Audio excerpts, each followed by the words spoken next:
fresh, healthy, nutritious. There's not much disagreement among experts about the kind of food children should be served at school lunchtime.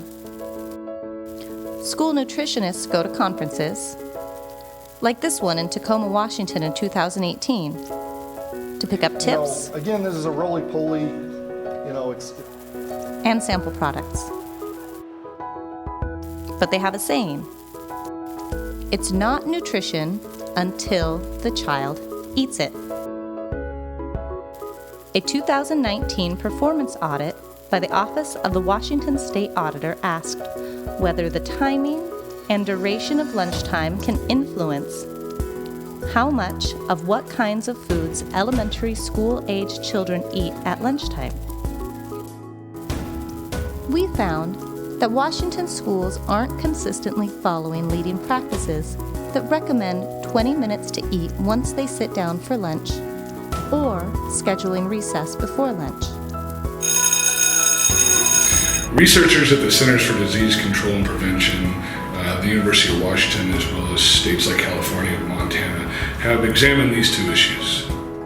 Two leading practices emerged. First, that children have 20 minutes once seated at the table to eat their food without gobbling it down.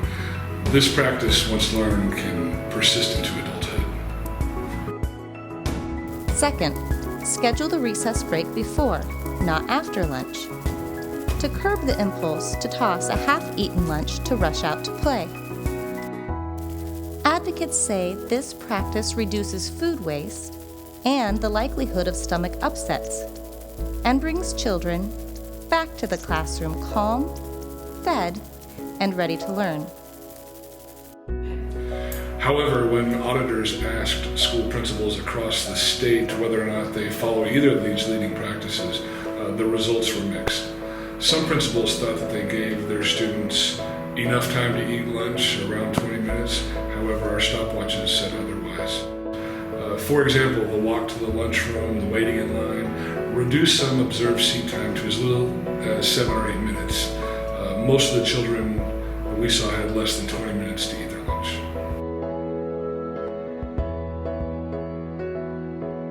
Only some surveyed principals said they consciously scheduled recess before lunch.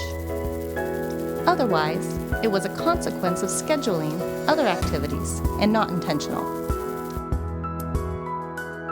Principals offered reasons why they could or could not put the two practices into action. For example, lacking a cafeteria, enrollment that exceeds capacity, or insufficient funds to pay cafeteria staff to work longer hours. Other principals told us they found ways to overcome some issues. For instance, by prioritizing lunch and recess when planning schedules, and devising traffic flows for stowing coats and washing hands when children come in from the playground.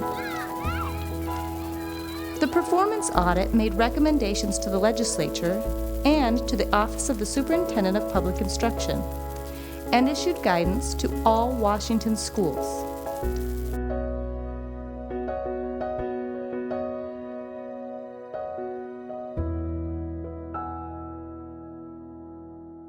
You can read about them in the full report published on our website at sao.wa.gov.